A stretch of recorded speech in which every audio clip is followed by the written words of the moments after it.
Chapter 2: The Ghost of King Cotton. Seasons change. Farming families struggle. The sun beat down on Caleb's weathered face, the same unforgiving sun that had baked generations of his family in these very fields. But the fields weren't the same. Once a vibrant tapestry of green cotton plants stretching as far as the eye could see, they were now mostly barren, the earth cracked and thirsty, mirroring the hearts of the farmers who tilled it. The King Cotton, once the lifeblood of Whitesburg, had abdicated, leaving behind a legacy of dust and despair.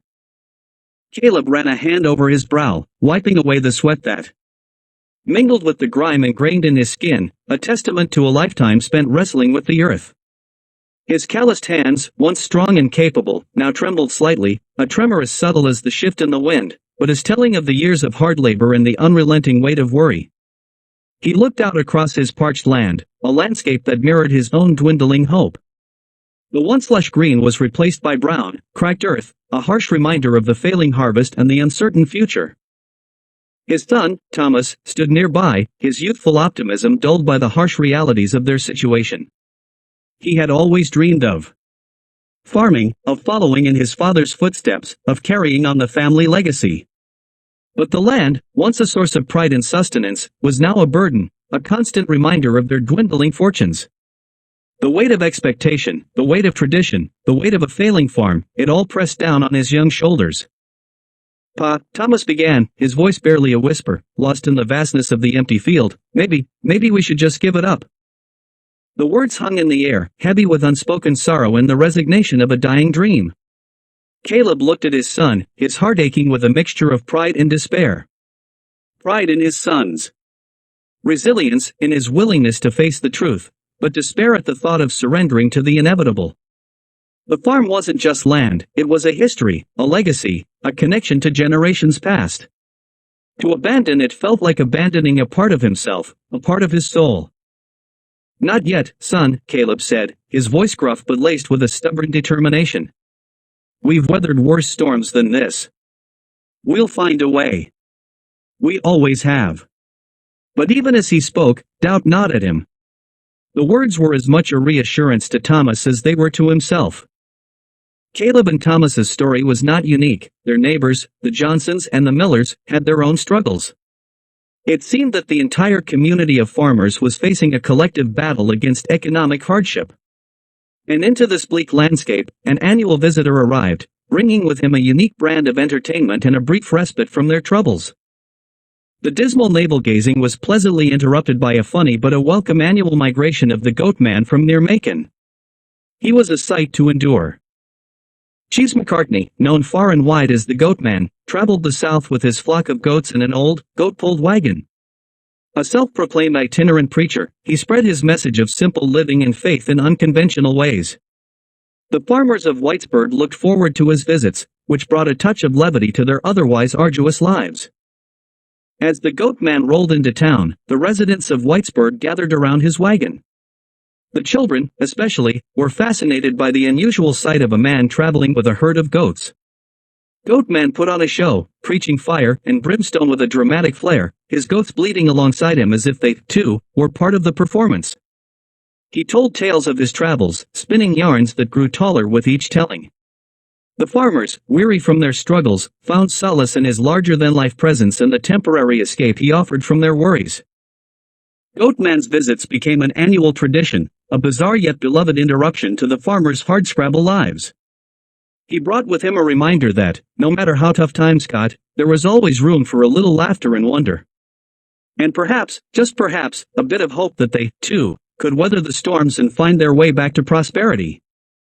The Goat Man disappeared as quickly as he came, Caleb said, "As difficult as it, I'm glad we have this place to call home." The sun had just about sunk below the horizon, casting a warm glow over the town of Whitesburg. Miss Mattie's porch, bathed in the golden light, seemed to glow with a life of its own. The old oak tree, a stalwart sentinel, stood guard over the house, its branches reaching protectively towards the sky. On the porch swing, Miss Mattie herself was a picture of contentment, her hands busy kneading dough for the next day's biscuits. As she worked, she regaled her rapt audience with tales of the past, each story a carefully woven thread in the quilt of her life. The creak of the swing seemed to keep time with her gentle narration, lulling her listeners into a sense of peaceful nostalgia. In the quiet that followed one such story, a question hung in the air, unspoken but palpable. Miss Mattie, with a wisdom that came from a life well lived, offered a gentle smile and a reminder. Hard times will come, they always do. But it's in those moments that we find our strength, and we discover the beauty in the simple things.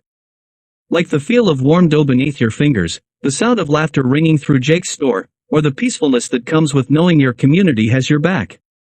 Her words, like a gentle breeze, seemed to soothe the worries that had crept into the hearts of her listeners. As the night deepened, the porch fell silent, but for the gentle creaking of the swing. Miss Mattie's stories had woven a spell, and the quiet moments that followed were a testament to the power of her narratives.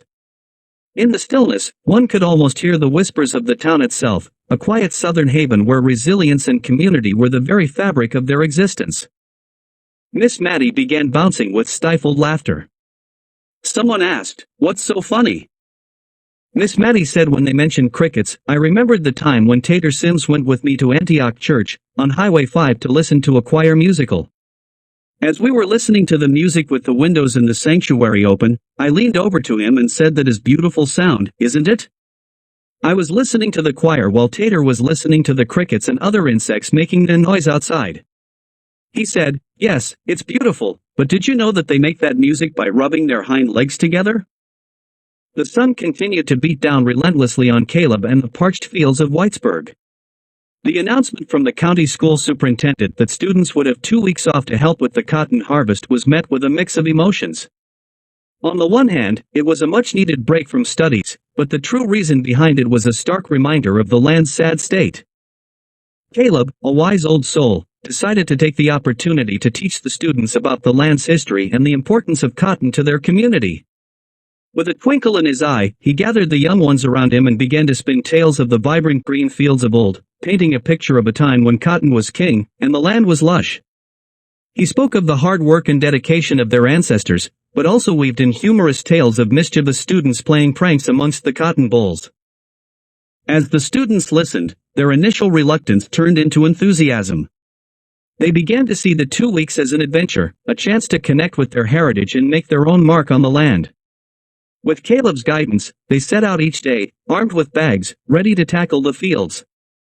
The work was tough, but the students soon found a rhythm, and the barren fields slowly began to transform. As the cotton bags filled, so too did the students' sense of pride and accomplishment. That evening, as the sun dipped below the horizon, painting the sky in hues of orange and purple, the farmers gathered at the old town hall. The air was thick with a mixture of resignation and defiance. They shared stories of their dwindling harvests, their mounting debts, their anxieties about the future. Each story was a variation on the same theme, the slow, painful death of a way of life. Old Man Hemlock, his face etched with the wisdom of 80 years of farming, spoke with a weariness that resonated with everyone present. "We've always relied on the land, but the land ain't reliable anymore," he said, his voice raspy but firm. "We need to adapt, boys. We need to find new ways to survive." His words ignited a debate that lasted long into the night. Some suggested diversifying, growing different crops, raising livestock. Others talked about seeking jobs in the town, leaving behind the only life they had ever known. But the air remained heavy with the unspoken understanding that none of these solutions felt wholly satisfying.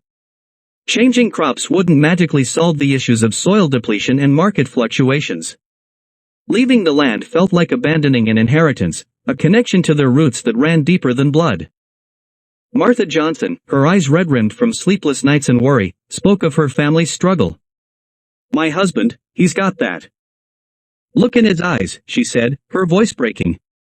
"The look of a man who's lost his purpose." The quiet sobs of other wives echoed her sentiment, their silence louder than words, filled with the unspoken burdens of supporting families on dwindling income. The meeting concluded with no concrete solutions, just a shared understanding of the gravity of their predicament and a promise to continue to seek a way forward together. But as they dispersed, their footsteps echoed the hollow sound of a dying dream, a fading legacy of hard work and tradition. The following weeks were filled with a frenetic energy born of desperation. Caleb and Thomas experimented with new crops, new techniques, but the results were disappointing. The land, starved and neglected, refused to yield its bounty. The old rhythms of farming, the planting, the tending, the harvesting, continued but now felt mechanical, devoid of the joy and satisfaction they once provided. The fields, once a source of livelihood, were now a stark reminder of their failure. One day, Mrs. Pearl walked into Jake's store and noticed the familiar faces, the ones etched with worry she had become accustomed to. This time it wasn't just the usual neighborhood gossip or the petty squabbles. There was a grim determination in their eyes, a desperation not only apparent in the conversations but also in their purchases, mostly essentials, no more of those little luxuries that once eased the strains of life on the farm. The familiar laughter and gentle banter of her regular customers were replaced with heavy silence. Even Billy Joe, usually brimming with boyish enthusiasm, seemed subdued. The once lively discussions of sports and girls were replaced with worried glances at the older men, those who once filled him with a sense of pride and legacy. His usual playful demeanor had been replaced by a quiet gravity that mirrored the changes sweeping through Whitesburg. The teenagers were less interested in their late-night escapades, the burden of their parents' worries shadowed their games and laughter. The change wasn't just in the fields, it had seeped into the very fabric of the town. The town itself felt different. The vibrant energy of previous years, fueled by the cotton industry, had been replaced by a palpable sense of unease. The once bustling streets were now quieter, the laughter less frequent, the smiles less genuine. The once lush, vibrant green of the cotton fields had been replaced by the lifeless brown of cracked earth, a mirror of the town's diminishing vitality. Caleb, observing the changing landscape and the growing despair of his neighbors, started to look for something other than farming, and started to feel his roots slowly loosening from the soil he had tilled for so long. His gaze moved from the land to the distant mountains, then back to the town, seeking new directions. Whitesburg, once a symbol of resilience and community, now looked fragile, like an old oak tree losing its leaves in autumn. The ghosts of King Cotton still haunted Whitesburg, but they were no longer the comforting figures of the past. They had become oppressive specters of a bygone era, a constant reminder of lost prosperity. The future of Whitesburg was uncertain, its fate hanging precariously in the balance. But amidst the struggle and uncertainty, a quiet determination persisted of the unwavering spirit of a community clinging to its roots, its identity, and its hope for a brighter tomorrow. This is what took when Caleb, burdened by the weight of his failures and the suffocating despair that clung to Whitesburg, decided he could no longer bear the slow decline of his beloved town. With a heavy heart and burning frustration, he resolved to seek a loan to diversify his farm and inject new life into his withering fields. Samson, his loyal and equally weary dog, trotted beside him as they made their way to the bank. The walk to town was filled with Caleb's brooding thoughts. Anger simmered below the surface, his jaw set in a rigid line. His mind raced with all the ways he had tried and failed to save his farm, the land that had been in his family for generations. As he approached the bank, Samson's ears perked up, sensing his master's unease. Inside the bank, Caleb waited impatiently in line, his frustration growing with each passing minute. When it was finally his turn, he approached the loan officer with a glimmer of hope in his eyes. But the officer's response was as cold and unyielding as the parched earth of his fields. "I'm sorry, Caleb," the officer said, his tone devoid of empathy. "We can't approve your loan. Your credit's just too risky." Caleb's frustration boiled over. "Risky? My family's been farming this land for generations. We just need a chance." The officer's indifferent shrug was the final straw. Caleb turned on his heel and stormed out, Samson close at his heels. In his fury, he didn't notice that Samson had picked up on his master's anger.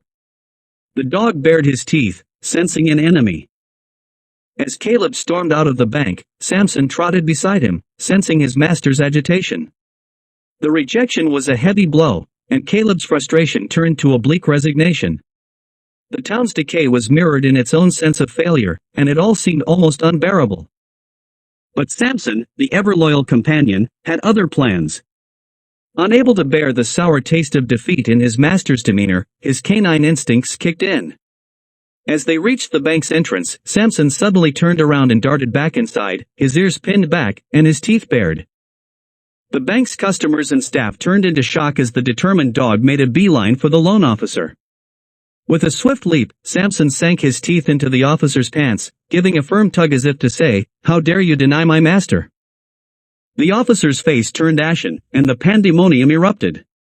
The security scrambled to get out of the way, papers flew into the air, and the security guard fumbled with his radio, unsure of how to handle a situation involving an irate dog. "Get this mutt off me," the officer hollered, his previous indifference replaced with sheer panic. Outside, Caleb heard the commotion and turned to see his faithful Samson wreaking havoc. For a moment, Caleb's frustration melted away, replaced by sheer amusement at the sight of his dog exacting revenge. He couldn't help but chuckle at the absurdity of the situation. "Samson, let go," Caleb called, though not without a hint of laughter in his voice. Reluctantly, Samson released his grip, but not before giving the officer one last growl, as if to ensure that his message had been received. The officer, now free from the dog's clutches but thoroughly humiliated, could only glare at Caleb as he approached. "Take your dog and get out of here," he snapped, his bravado clearly shaken. Caleb, still trying to stifle his laughter, whistled for Samson. "Come on, boy," he said, shaking his head in disbelief. "Let's leave them to clean up this mess." Someone said to Caleb as he dashed out, "I know why Samson bit the loan officer, but why did he bite the customer?" Without hesitation he responded, "To get the bad taste out of his mouth." As they walked away, Caleb realized that despite the rejection, he felt an odd sense of satisfaction. Samson had, in his own way, bitten back at the unfairness of their situation. Caleb's spirits lifted, knowing he wasn't alone in his fight for a better future. Back home, Caleb sat on the porch, staring at the withering fields. He felt the crushing burden of his ancestors' legacy. The land that had supported his family for generations now seemed like a cruel reminder of his inability to sustain it. What was left for him in Whitesburg, a town slowly losing its lifeblood, its energy, and its hope? Just then, a dark limousine pulled up on the dry earth. The Betzel boys from Fayette County stepped out, their eyes gleaming with a mixture of opportunism and mischief. They had heard of Caleb's plight and saw an opportunity to expand their own illicit enterprise. With smooth tongues and promises of prosperity, they offered Caleb a partnership in their moonshine business. The name Betzel began to ramble around in Caleb's head, and he finally remembered. "I remember, you are legendary. You're the one that ran Liquor Fayette County to Atlanta. I recall that the sheriff put up by blockade one night and stopped you. There was a standoff, and you said to the sheriff, 'I have a brother in Atlanta and a mother in heaven and I'm going to eat supper with one of them tonight.' Was that you?" One of the Betzel boys said, "That was me." Caleb, his face illuminated by the soft moonlight, stood with the Betzel boys from Fayette County. Their offer was simple, a partnership in the moonshine business to offset the losses from the failing crops. It was an enticing proposition, one that Caleb knew could be their salvation. But there was an air of unease about the boys, a sinister undercurrent that made Caleb hesitate. "We know you're struggling, Caleb," said the eldest of the Betzel boys, his eyes narrowing as he took in the desolate landscape. "The crops are failing, the bank is breathing down your neck. We're offering you a way out. A way to keep your land and your legacy." Caleb's gaze shifted to the distant horizon, where the faint lights of Whitesburg twinkled in the darkness. "I've heard stories about your business," he said, his voice steady despite the trepidation curling in his gut. "It's not without its risks." A sly smile spread across the Betzel boys' faces. "True enough. But the rewards are great for those willing to take the chance. And we're offering you a partnership, Caleb. A chance to get back on your feet and keep your family's legacy alive. What do you say, old man?" prodded another of the Betzel boys, his tone laced with a hint of imp. "Are you with us, or against us?" Caleb's heart pounded in his chest as he weighed his options. The farm, his family's history, and his son's future hung in balance. "I'm in," he said, his voice firm, the decision made. "But I have one condition. My son, Thomas, is a part of this too. We're in it together." The Betzel boys exchanged glances, their eyes glinting with an unreadable mix of shadows and moonlight. "Of course, Thomas's family," the eldest said, extending his hand to Caleb. "We're glad to have you both on board." As Caleb shook the boy's hand, a chill ran down his spine. He knew their partnership could be their salvation, but he couldn't shake the feeling that he had just made a deal with the devil himself. Thankfully, before the Betzel brothers got back to Fayette County, Caleb realized that he had made a very bad decision. So, he sent a word to them that the deal was off, that his character would not allow him to follow that path even though he was in bad need of money. Caleb realized he made the right decision when the Betzel brothers reacted so adversely to his decision, threatening a reprisal down the road. The threat left Caleb uncertain about his future but certain that he had made the right decision. In the weeks that followed, the exodus of the young people became even more pronounced. Each goodbye felt like another thread unraveling from the fabric of the community. Caleb's son, Thomas, had already left, seeking a future beyond the boundaries of the farm. Caleb understood the reasons, but the absence still carved a deep void in his heart. The town's annual harvest festival approached, but it felt more like a memorial for better times than a celebration. Caleb watched as the sparse crowd gathered, their faces etched with the same worry and despair he had seen at Jake's store. The laughter and joy that once filled the air were replaced with a somber acknowledgement of the town's accelerating decline. Despite the mounting challenges, Caleb resolved to fight for his land and his community. He knew that the future of Whitesburg depended on the resilience and determination of those who remained. He started exploring alternative ways to revive his farm, seeking advice and support from other farmers facing similar struggles. No one had an inkling that Caleb struck a deal with Betzel moonshiners and quickly withdrew. One evening, as he was working late in his fields, he noticed a group of teenagers gathered near the old barn. They were discussing ideas to help the town, brainstorming ways to bring back the vitality and spirit that had once defined Whitesburg. Caleb joined them, sharing his experiences and encouraging their enthusiasm. Together, they began organizing community meetings, looking for innovative solutions and reaching out to neighboring towns for collaboration. Slowly, the collective effort started to bear fruit. The town's spirit, though battered and bruised, showed signs of revival. New initiatives were launched to diversify the local economy, and the younger generation began to see the potential for a future in Whitesburg.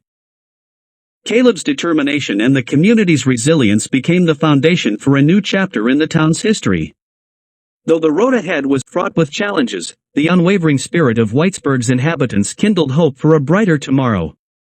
The exodus of the young people began to slow, and some even returned, drawn back by the renewed sense of purpose and community. In the end, Caleb's efforts to seek that loan were not in vain. He found alternative funding and support through the collaborative efforts of the revitalized community. The land that had once seemed like a symbol of failure became a testament to perseverance and renewal. Whitesburg, though changed, began to reclaim its identity. The laughter and joy gradually returned, and the town streets once again echoed with the vibrant energy of its people. The cotton fields, once lifeless and brown, started to show signs of recovery, a metaphor for the town itself. Caleb's gaze moved from the fields to the distant mountains, but this time, it was not with a sense of loss or despair. It was with a quiet confidence in the resilience of his community and the hope for a future built on the strength of its roots. Young people's exodus. Long before the stemming of present migration and exodus began subtly, like a slow leak in a well-worn bucket. It was the loss of these promising young leaders that gave birth to movement Make Whitesburg Your Home for Life. First, it was Billy Joe's sister, Mary Beth, who left for Atlanta, lured by the promise of a secretarial job and a life beyond the confines of Whitesburg's sleepy streets. Her departure was marked by a tearful goodbye at the bus station, a silent promise whispered between sisters, and a suitcase overflowing with dreams that outweighed the weight of her belongings. Mary Beth's departure wasn't a rebellion, but a quiet acceptance of reality, a recognition that Whitesburg, with its dwindling opportunities, couldn't fulfill her ambitions. Then came Thomas, Caleb's son. He didn't leave with a dramatic flourishing, no angry words or slamming doors. Instead, he left quietly the way summer rain fades into a gentle drizzle. He secured a position at a trucking company in Birmingham, a city teeming with a vibrant energy that starkly contrasted with Whitesburg's fading vibrancy. He left with a promise to visit, a hesitant hug, and a heavy heart burdened with the weight of unspoken goodbyes. He left behind not just his family's farm, but also a part of himself, a piece of his soul that would always remain rooted in the red clay of his childhood. Their departures weren't isolated incidents, they were the first ripples in a wave of change that was slowly reshaping Whitesburg's demographics. Each young person who left carried a piece of the town's future with them, leaving behind a void that felt as vast and empty as the parched cotton fields. The town's youthful energy, once so vibrant, was now noticeably depleted, replaced by a quiet resignation that settled over the community like a blanket of dust. The departures weren't just about seeking better jobs, they were about escaping the stifling predictability of Whitesburg's existence. The young people yearned for something more, something beyond the familiar rhythms of the town's life, the church bells, the weekly grocery shopping trips, the predictable routines of a small town that had long lost its energy. They craved the stimulation of city life, the anonymity of a larger community, the thrill of possibilities that Whitesburg, in its slow decay, no longer offered. Old Man Hemlock, sitting on his porch swing, watched the young people leave, a wistful sadness in his eyes. He remembered a time when Whitesburg bustled with youthful energy, when the streets echoed with the laughter of children playing, the sounds of lively conversations weaving together the fabric of the town's identity. Now, the silence was deafening, punctuated only by the occasional rumble of a passing truck on Highway 27. He'd seen this before, in smaller waves, throughout his lifetime. Young people were leaving for greener pastures were not entirely new, it was part of the cycle of life. But this time it felt different. The scale of the departure was greater than the previous years, and the despair among the adults was heavier, far more profound. The absence of young people's vibrant enthusiasm had taken a heavy toll on the town's spirit. He saw it reflected in the faces of his remaining neighbors, his friends, and longtime acquaintances. Even the town's annual harvest festival felt different. Once a celebration of the community's abundance, it was now a subdued affair, its energy diminished by the absence of so many familiar faces. The young people's laughter and exuberance had always been the lifeblood of the festival, their participation a critical component that seemed irreplaceable. The vibrant energy that used to fill the town square now felt muted and subdued, replaced by a profound sense of loss. Martha Johnson, heavy heart with the departure of her own niece, found herself spending more time at Jake's store, not just for groceries, but for the company. The quiet chatter of the remaining townsfolk, the shared cups of coffee and tea, had become an important ritual, a way to maintain a sense of connection in a town that was slowly unraveling. She found solace in the familiar rituals, in the shared experiences of loss and resilience.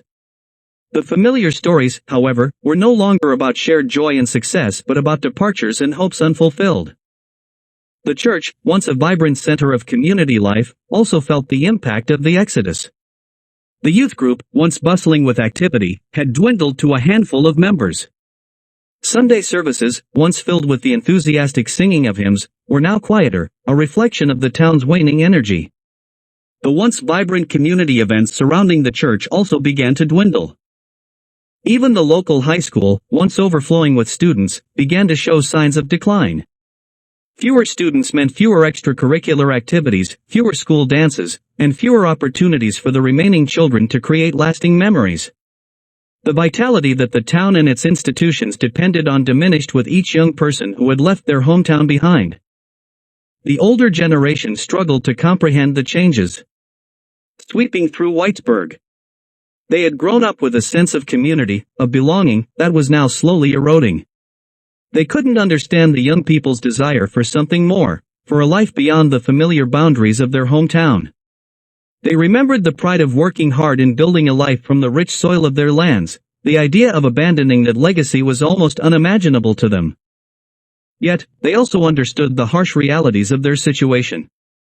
They knew that Whitesburg couldn't offer the same opportunities it once did.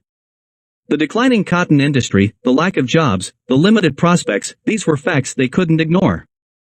They could only watch, with a mixture of sadness and acceptance, as the town they loved slowly transformed, its youthful energy replaced by a quiet, almost melancholic resignation. Even amidst sadness and uncertainty, a quiet resilience persisted.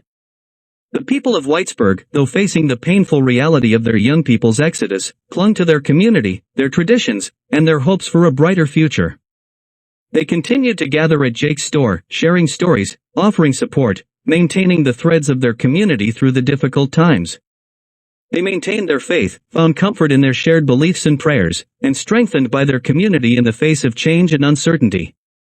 The exodus of the young people was a significant loss, a tangible reminder of Whitesburg's changing fortunes, but the town's spirit, though diminished, wasn't broken. The people of Whitesburg understood that they would need to adapt, to find new ways to thrive, but they refused to give up on their home, their community, or their traditions. New businesses, old habits. The arrival of Millie's Mercantile was a breath of fresh air, or maybe more accurately, a gust of slightly musty, sweetly scented air. Given the preponderance of potpourri and lavender sachets, Millie seemed determined to cram into every corner of her shop. It was nestled beside Jake's store, a cheerful splash of turquoise paint against the faded brick of Whitesburg's aging commercial district. Millie, a petite woman with a shock of bright red hair that seemed to defy gravity, had moved to Whitesburg from Charleston, drawn by the promise of a slower pace of life and the allure of owning her own business. She sold everything from handcrafted soaps to whimsical garden gnomes, and her infectious enthusiasm was slowly winning over even the most skeptical residents. Old Man Hemlock seemed to live up to events associated with his name, however, remained unconvinced. He preferred the familiar scent of Jake's tobacco and the predictable rhythm of his daily routine. Fiddlesticks and lavender, he muttered one afternoon, watching Millie arrange her wares with painstaking precision. Next thing you know, they'll be selling yoga mats in the old cotton gin. But Millie's wasn't the only new business to sprout in Whitesburg's surprisingly fertile ground. Across the street, young Caleb, Thomas's brother, who'd surprisingly stayed put after his brother's departure, had opened a small coffee shop called The Buzz. It wasn't your fancy, city slicker espresso bar, it was a cozy haven of local coffee beans, homemade pastries, and comfortable armchairs. Caleb, always the quiet observer, had a knack for making people feel comfortable, and his coffee shop quickly became a popular gathering spot. The older generation still preferred their morning coffee brewed strong and black at home, but the younger folks, the few who remained, flocked to The Buzz. It was a place to study, to chat, to escape the quiet solitude of their homes and connect with one another. The juxtaposition of Millie's whimsical shop and Caleb's down-home coffee shop was a perfect reflection of Whitesburg itself, a town clinging to its past while tentatively embracing its future. The contrast was sharp but not unsettling, rather, it was a testament to the town's resilience, its ability to adapt without losing its soul. Even the Whitesburg Gazette, the town's weekly newspaper, showed signs of adapting to the changing times. While its pages still carried extensive coverage of the local high school football games, church socials, and the county fair, there were also features on the new businesses, interviews with Millie and Caleb, and even a surprisingly insightful article on the challenges of attracting young people back to rural communities. The editor, a kindly old woman named Miss Pearl, had always been a staunch defender of Whitesburg's traditions, but she recognized the need to evolve, to chronicle the changes that were shaping her town. She even included a recipe column featuring both traditional Southern dishes and Millie's inventive creations. However, not everyone embraced the changes with open arms. There was a palpable resistance to what some perceived as an intrusion in their established ways. Martha Johnson, for instance, while she secretly admired Millie's entrepreneurial spirit, continued her weekly grocery shopping at Jake's. The familiar shelves, the comforting smell of fresh-baked bread, and Jake's gruff but kind demeanor provided a sense of continuity, a reassuring link to the past in a town rapidly evolving. She often found herself observing the younger generations at the coffee shop. She envied their easy laughter and their sense of shared dreams and aspirations and was grateful for their presence in her life. Martha understood the deep yearning for something new and different, as she, too, had yearned for her own possibilities when she was a young girl. Yet, she also felt a deep attachment to the familiarity of her long-standing life in the town. The annual Harvest Festival, once a cornerstone of Whitesburg's cultural identity, presented a fascinating case study of this tension between tradition and change. While the pie-eating contest, the corn-shucking competition, and the fiddling contest remained firmly entrenched in their time-honored ways, Millie and Caleb incorporated some new elements. Millie organized a craft fair, showcasing her wares and the works of other local artisans. Caleb provided coffee and pastries, creating a charming cafe atmosphere in the town square. The result was a curious blend of the old and the new, a successful integration of tradition and innovation. The changes weren't always harmonious, though. There were occasional grumbles from the older generation about the Newfangled ideas, whispers of discontent about the changing character of their town. But these murmurs were overshadowed by a quiet acceptance, a gradual realization that change, while sometimes unsettling, wasn't necessarily a bad thing.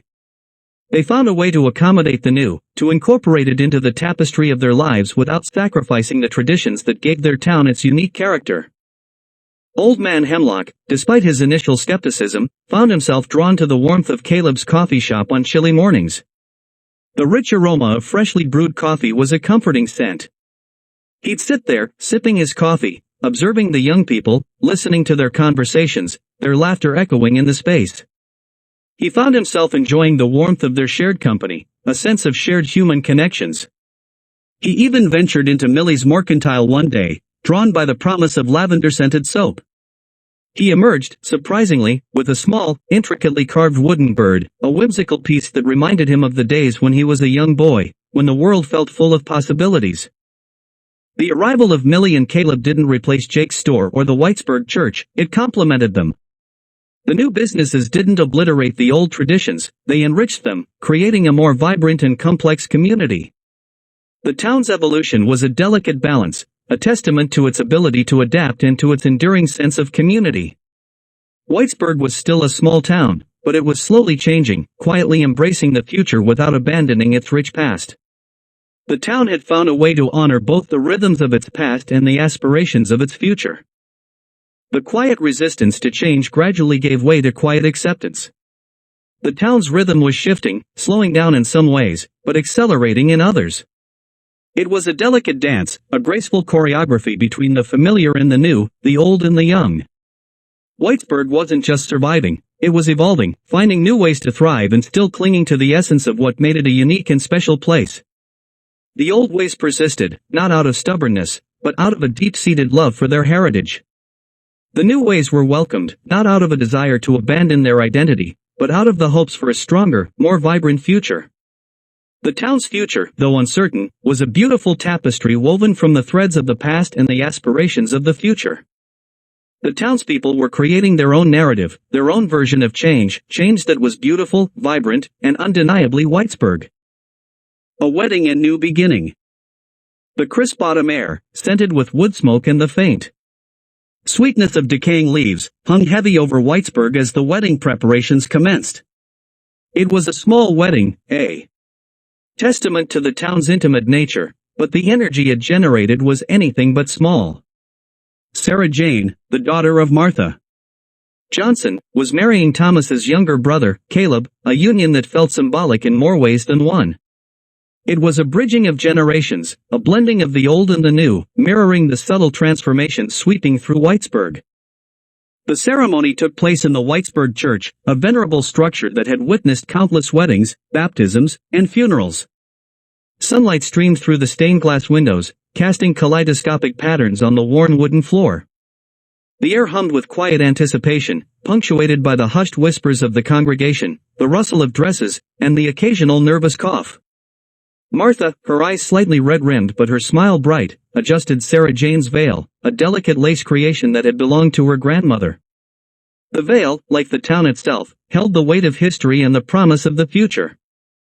Caleb, usually the quiet observer, stood nervously at the altar, his eyes fixed on the entrance.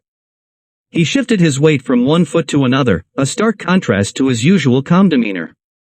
The usual easy smile was replaced with a mix of apprehension and excitement. His hands, usually steady as he poured coffee, trembled slightly. He was a man of quiet confidence, a gentle soul, but even he was feeling the weight of this momentous occasion. The presence of his family, his town, added to his nervous anticipation. The wedding was not just about his union with Sarah Jane, but about his commitment to Whitesburg, to the place that had always provided the quiet strength for him to lean on. Sarah Jane, radiant in her simple white dress, walked down the aisle, her arm linked with her mother's. The familiar faces of Whitesburg's residents filled the pews, their presence a silent blessing. There was Old Man Hemlock, his usual grumbling replaced by a wistful smile. There was Millie, her bright red hair, a vibrant splash of color against the somber tones of the church, holding a bouquet of wildflowers gathered from her garden. Even Jake, his face softened by the occasion, sat in the front row, a rare moment of sentimentality for the typically stoic storekeeper. The ceremony was short and sweet, reflecting the simplicity and sincerity of the couple. The vows, spoken with a tenderness that touched every heart in the church, were a testament to their love and commitment. The soft murmur of the congregation's voices offered support and strength to the couple, acknowledging this significant moment in their lives. The church bells pealed out, their joyous sound echoing across Whitesburg, announcing the union to the town, the county, and indeed, the world. The reception followed at the town square, now decorated for the occasion with strings of twinkling lights, creating a warm and welcoming atmosphere. Tables laden with food, fried chicken, collard greens, potato salad, and a mountain of cakes and pies, were the centerpieces of the outdoor wedding celebration. Millie's lavender-scented soaps were offered as wedding favors, a subtle nod to the town's transformation. The air buzzed with laughter and conversation, the mingling of old friends and new acquaintances creating a vibrant tapestry of community. The music, a lively mix of bluegrass and gospel, filled the square. Old Man Hemlock, surprising everyone, even himself, tapped his foot to the rhythm, a rare display of enthusiasm. Children ran around, their laughter mingling with the music, a symbol of the town's continuity and future promise. The older generation watched them with soft smiles, their eyes filled with hope. Martha, her heart overflowing with happiness, watched Sarah Jane and Caleb dance, their happiness palpable. She saw not just the union of two people, but the continuation of the legacy of Whitesburg, a place where love, resilience, and community spirit prevailed against all odds. The joy of her daughter's wedding felt like a much-needed reassurance, a symbol of hope amid the uncertainties of change. The reception was in full swing when Caleb's dog, Samson, and Jake's dog, Goober, decided to make an entrance.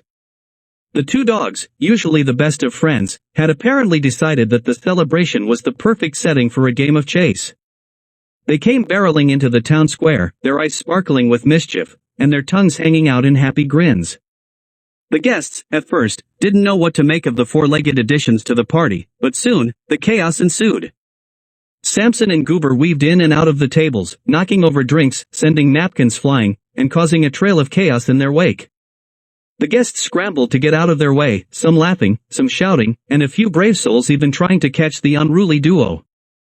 Old Man Hemlock, who had been dozing in a corner, sprang into action, his chair scraping noisily across the ground as he leaped up, nearly toppling over in his haste. Millie, ever the quick thinker, started tossing treats in the opposite direction, hoping to lure the dogs away from the food-laden tables. Sarah Jane and Caleb, the newlyweds, took it all in stride, laughing and shaking their heads at the antics of their four-legged friends. They even joined in the chase, their wedding attire billowing as they ran, adding to the light-hearted chaos. It was a blur of motion, a blur of laughter, and before long, the dogs had tired themselves out. They slowed to a stop, panting happily, their tails still wagging vigorously.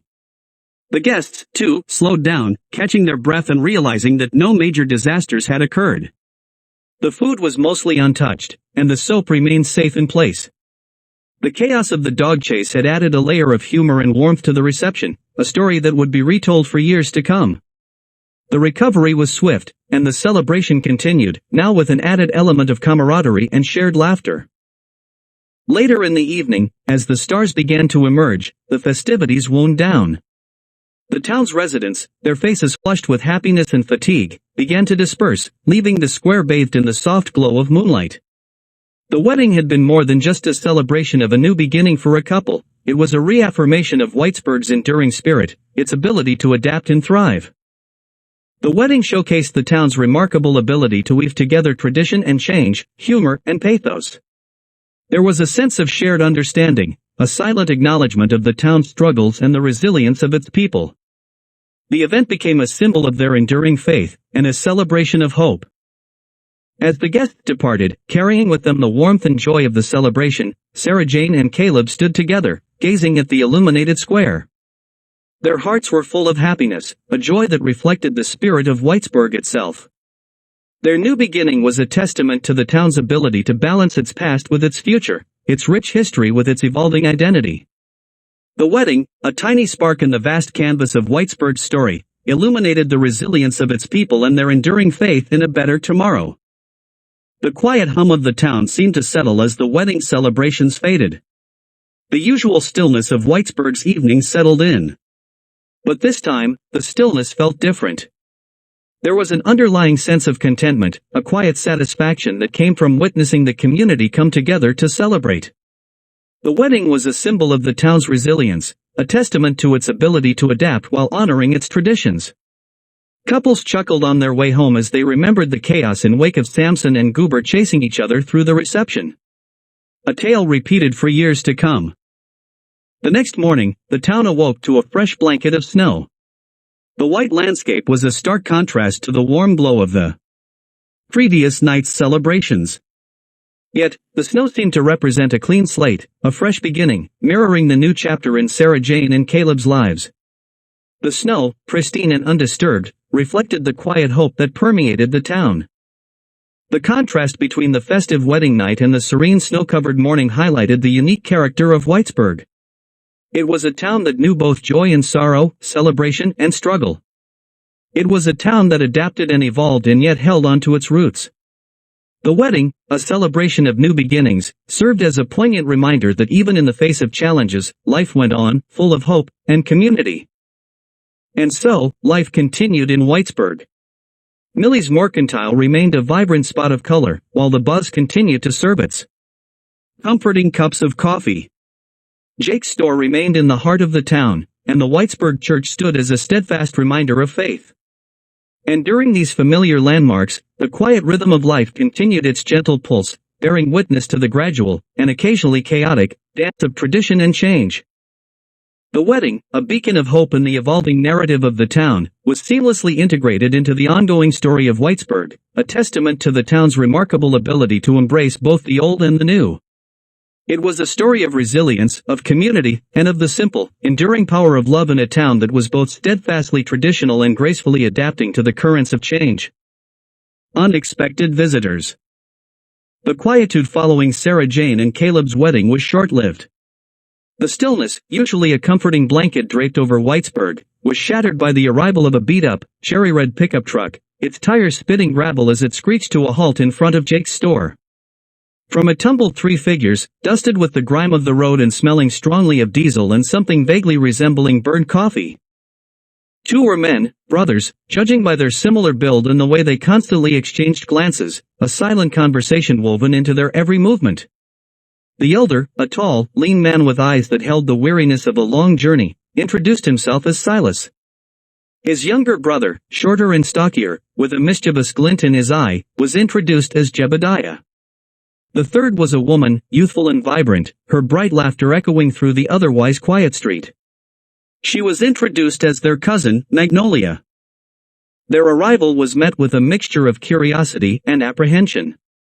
Whitesburg wasn't used to unexpected visitors, especially not those who arrived with such a flourish of dust and noise. Jake emerged from his store, wiping his hands on his apron, a mixture of suspicion and polite interest in his eyes. The townsfolk, drawn by the commotion, gathered slowly, their faces a mixture of curiosity and cautious welcome. Silas explained their presence with a drawl thick as molasses. They were distant relatives, he said, descendants of old Jedediah, a name that evoked a murmur of recognition from the older generation.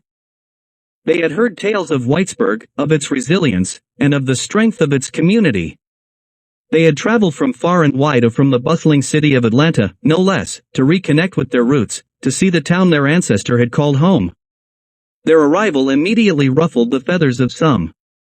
Old Man Hemlock, ever the sentinel of tradition, grumbled about outsiders disrupting the peace. Others, however, were more welcoming. Millie, ever the optimist, saw the arrival of the three as a breath of fresh air, a chance to inject some excitement into the sleepy town. The women, especially, were intrigued by Magnolia's city clothes and her modern outlook.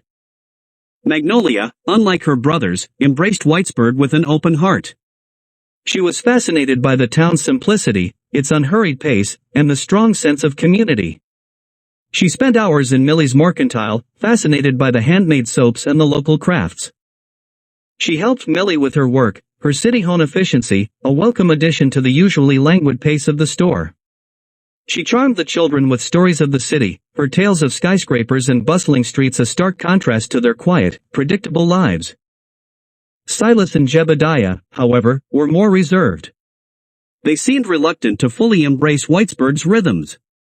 Silas, burdened by memories of a past he couldn't escape, found solace only in the quiet corners of the town, often sitting on the steps of the church, watching the world go by. Jebediah, on the other hand, was more disruptive. He challenged the town's established routines, his modern ideas clashing with the town's conservative ways. His attempts to introduce new farming techniques, for example, met with resistance from the older generation, who were fiercely loyal to traditional methods. His attempts to improve the town's infrastructure, well-intentioned as they were seen as meddling. He had a knack for rubbing people the wrong way, and he soon found himself at odds with several of the town's residents. Jebediah said, "Maybe we can follow the example of Enterprise, Alabama." In the heart of Enterprise, Alabama stands one of America's most unusual monuments, a statue of a classical Greek woman holding aloft not a torch or laurel wreath, but a boll weevil, a tiny insect that devastated cotton crops across the South. This peculiar monument, the only one in the world erected to honor an agricultural pest, tells a remarkable story of how disaster transformed into prosperity through adaptation and innovation. The agricultural landscape of Coffee County rapidly transformed. Farmers who had stubbornly maintained cotton monoculture for generations suddenly embraced diversification, growing peanuts along with other crops. Within a few years, Coffee County became a leader in peanut production across the United States, establishing a more stable and profitable agricultural economy than had existed during the cotton-dominant era. Jebediah ventured another with a question: maybe we should planting crops other than cotton? This friction, however, unexpectedly sparked a new kind of growth in Whitesburg. The debate over farming techniques led to a lively discussion, forcing the townsfolk to question their established methods. Jebediah's ideas, though initially met with resistance, eventually led to some beneficial changes, improving crop yields and introducing more modern farming techniques. The conflict, therefore, resulted in a gradual modernization of the town's agricultural practices.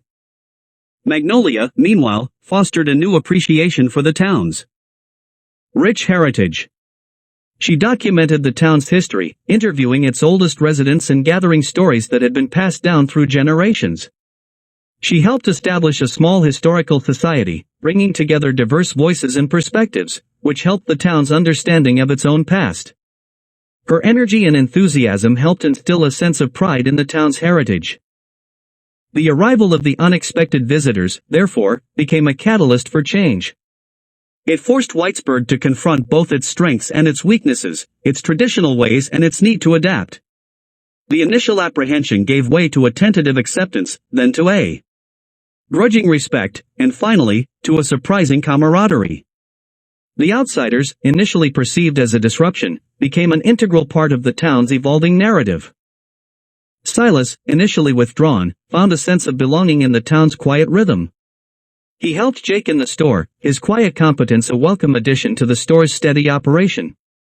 His knowledge of herbs and natural remedies, passed down through generations, even proved beneficial to the town's medical practices. The conflict between Jebediah and the older generation, initially fraught with tension, evolved into a respectful exchange of ideas.